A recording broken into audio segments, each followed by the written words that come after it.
Hi friends, welcome back to Moni Spicy Kitchen. இன்னைக்கு நாம என்ன ரெசிபி பார்க்க போறோம்னா குதிரைவாலி அரிசி வச்சு ரொம்ப ஹெல்த்தியான டேஸ்டியான கிச்சடி எப்படி செய்யலாம் தாங்க பார்க்க போறோம். இந்த கிச்சடி பொறுத்தவரை வெயிட் லாஸ் பண்றவங்களுக்கு ரொம்ப பெனிஃபிட்டா இருக்கும்.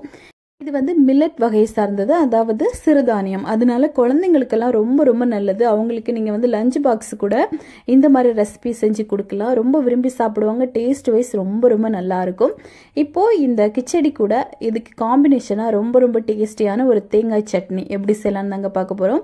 இது வந்து மொத்தமா செஞ்சு முடிக்கிறதுக்கு ஒரு 10 மினிட்ஸ் கூட ஆகாது. சரி வாங்க எப்படி செய்யலாம்னு பார்க்கலாம். இது செய்யறதுக்காக ஃபர்ஸ்ட் வந்து ஒரு பவுல் எடுத்துட்டு இதுல 3/4 கப் அளவுக்கு குதிரைவாலி அரிசி எடுத்திருக்கேன். இது வந்து எல்லா சூப்பர் மார்க்கெட்லயுமே கிடைக்கும், வாங்கிக்கோங்க. இப்போ இதுல கொஞ்சமா தண்ணி சேர்த்து இதை ஒரு 3 தண்ணி போல நல்லா வந்து கழுவி நம்ம எடுக்க போறோம். ஏன் அப்படின்னா இதுல வந்து கண்டிப்பா தூசி அழுக்கு எல்லாமே அதிகமா இருக்கும். ஒரு 3லேருந்து 4 தண்ணி கழுவி எடுங்க. இப்போ நல்லா கழுவிட்டோம். இப்போ இதில் கொஞ்சமாக தண்ணி சேர்த்துட்டு ஒரு அரை மணி நேரம் இதை நல்லா ஊற விட்டுடலாம். இப்போ இது ஒரு பக்கம் ஊறிட்டு இருக்கட்டும். அந்த டைமில் குக்கரில் ஒரு 2 டேபிள் ஸ்பூன் போல் எண்ணெய் சேர்த்துக்கோங்க. எண்ணெய் வந்து கொஞ்சம் நல்லா சூடானதுமே இதில் 1/4 டேபிள் ஸ்பூன் அளவுக்கு கடுகு, அப்புறமா ஒரு அரை டேபிள் ஸ்பூன் அளவுக்கு உளுத்தம் பருப்பு சேர்த்துருக்கேன். தேவைப்பட்டால் நீங்கள் கடலை பருப்பும் சேர்க்கலாம். அப்புறமா கொஞ்சமாக ஃப்ரெஷ்ஷாக இருக்கக்கூடிய கருவேப்பிலை. இப்போ இது இவ்வளோ பொரிஞ்சதும் ஒரு 2 பச்சை மிளகாயை நான் கட் பண்ணி சேர்த்துருக்கேன். இது கூட ஒரே ஒரு பெரிய வெங்காயம் இதை சேர்த்துக்கோங்க. ஒரே ஒரு தக்காளி, இது வந்து மீடியம் சைஸ் தக்காளி. அப்புறமா பட்டாணி வந்து நல்லா நைட்டே ஊற வச்சிருந்த பட்டாணி, இது வந்து ஒரு அரை கப்பு போல இருக்கும். இது சேர்த்துக்கலாம். தேவைப்பட்டா நீங்கள் கேரட், அப்புறமா வெள்ளரிக்காய், இந்த மாதிரி எந்த ஒரு வெஜிடபிள்ஸ் வேணால் சேர்த்துக்கலாம். பீன்ஸ் இந்த மாதிரி நீங்கள் சேர்த்துக்கலாம். சேர்த்துட்டு கொஞ்சமாக இஞ்சி பூண்டு விழுது ஒரு 1/4 டேபிள் ஸ்பூன் சேர்த்துருக்கேன். சேர்த்துட்டு நல்லா மிக்ஸ் பண்ணி கொடுங்க. இப்போ இது ரொம்ப வேகணும்னு அவசியம் இல்லை, நம்ம குக்கரில் வேக வைக்கிறனால. அப்புறமா இதில் ஒரு 1/4 டேபிள் ஸ்பூன் மஞ்சள் தூள், அரை டேபிள் ஸ்பூன் அளவுக்கு உப்பு, ஒரு 1/4 டேபிள் ஸ்பூன் போல் பெருங்காயத்தூள், இது வந்து நம்ம கண்டிப்பாக சேர்க்கணும்.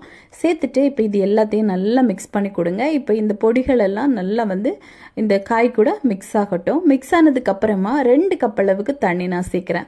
நம்ம 1 கப்பு குதிரைவாலி அரிசிக்கு 2 கப்பு தண்ணி அப்படிங்கிறது ரொம்ப டேஸ்ட்டாக நல்லா சூப்பராக வரும். இது வந்து பார்த்துட்டிங்கன்னா நம்ம சேர்த்துருக்கக்கூடிய அளவுகளில் பண்ணும்போது உடனடியாக நம்ம சாப்பிட்ற மாதிரி இருக்கும். இதுவே கொஞ்சம் டைம் எடுத்து நீங்கள் வச்சு சாப்பிட்றீங்க அப்படின்னா ஒரு 3 கப்பு போல் நீங்கள் தண்ணி கண்டிப்பாக சேர்க்கணும். இப்போ இதில் தேவையான அளவுக்கு உப்பு போட்டுக்கோங்க. நம்ம ஆல்ரெடி போட்டிருந்தோம், செக் பண்ணி பார்த்துட்டு போடுங்க. அப்புறமா ஒரு 1/4 டேபிள் ஸ்பூன் அளவுக்கு பெப்பர், இது வந்து கடைசியாக தான் சேர்க்கணும். சேர்த்துட்டு நல்லா மிக்ஸ் பண்ணி கொடுத்துட்டு இந்த மாதிரி கொதிக்க விடுங்க. இந்த மாதிரி நல்லா கொதிச்சு வந்ததுக்கு அப்புறமா நம்ம ஊற வச்சிருக்கோம்ல அந்த அரிசி, அதை அப்படியே இதுக்குள்ளே சேர்த்துடலாம். நல்லா தண்ணியை வடிகட்டிட்டு அதுக்கப்புறமா சேருங்க. இப்போ சேர்த்தாச்சு. சேர்த்துட்டு ஒரு முறை நல்லா மிக்ஸ் பண்ணி கொடுத்துட்டு இப்போ லிட் போட்டு நம்ம மூடிடலாம். மூடிட்டு லோ ஃப்ளேமில் வச்சு ஒரு 2 விசிலுக்கு நம்ம வந்து வேக வச்சு எடுத்துக்கணும். அதுக்கு மேலே வேக விடண்டாம், 2 விசில் மட்டும் நீங்கள் வேக வச்சா போதும். இப்போ வந்து நம்ம விசில் போட்டுடலாம். ஒரு 2 விசில் அடிக்கட்டும். இப்போது இந்த டைமில் நம்ம வந்து சட்னி ரெடி பண்ணிடலாம். இதுக்காக ஒரு மிக்ஸி ஜார் எடுத்துட்டு இதில் வந்து 1 கப்பு போல் துருவின தேங்காய், ஒரு அரை முறி தேங்காய் இருக்கும். இப்போ இதில் பச்சை மிளகாய் சேர்த்துக்கலாம். ஒரே ஒரு பச்சை மிளகாவை நான் கட் பண்ணி சேர்த்துருக்கேன். அப்புறமா கொஞ்சமாக கருவேப்பிலை, இது கூட ஒரு 1/4 டேபிள் ஸ்பூன் போல் சீரகம் சேர்க்கணும். அப்புறமா 1 டேபிள் ஸ்பூன் போல் பொட்டுக்கடலை சேர்த்துக்கோங்க. அப்புறமா தேவையான அளவுக்கு உப்பு போட்டுக்கோங்க.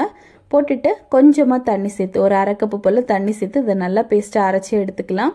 இந்த டைமில் நமக்கு விசில் அடிச்சிருச்சு. இனிமேல் ஸ்டவ் ஆஃப் பண்ணிவிட்டு இதை அப்படியே ஆற விட்டுருங்க. பாருங்கள், இப்போ நம்ம சட்னியும் அரைச்சி எடுத்துகிட்டு வந்துட்டோம். இதை வந்து இன்னொரு பவுலில் நம்ம மாற்றிடலாம். மாற்றிட்டு தாளிப்பு ரெடி பண்ணிக்கலாம். இதுக்காக கொஞ்சமாக எண்ணெயை சூடு பண்ணிவிட்டு கடுகு சீரகம் போட்டு நல்லா பொரிய விடுங்க. அதுக்கப்புறமா நம்ம கொஞ்சமாக கருவேப்பிலை போட்டுக்கலாம். இப்போ இது நல்லா வந்து பொரிஞ்சு வரட்டும். அதுக்கப்புறமா நம்ம வந்து இந்த சட்னியில் அப்படியே சேர்த்துடலாம். இந்த சட்னியை பொறுத்தவரை நீங்கள் தாளிப்பு இல்லாமல் கூட அப்படியே சாப்பிட்டுக்கலாம், ரொம்ப நல்லா இருக்கும்.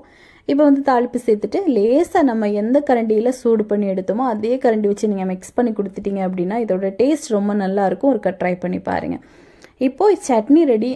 இப்போது நம்ம குக்கரை ஓப்பன் பண்ணி பார்த்துடலாம். விசிலெல்லாம் நல்லா அடங்கிடுச்சு. நம்மளுக்கு கிச்சடி வந்து ரொம்ப சூப்பராக ரெடி ஆயிடுச்சு. இது வந்து நம்ம பண்ணியிருக்கக்கூடிய அளவில் பண்ணனால இது வந்து உடனே சாப்பிட்ற மாதிரி இருக்கும். நல்ல சூடாக நல்ல டேஸ்டியாக இருக்கும்.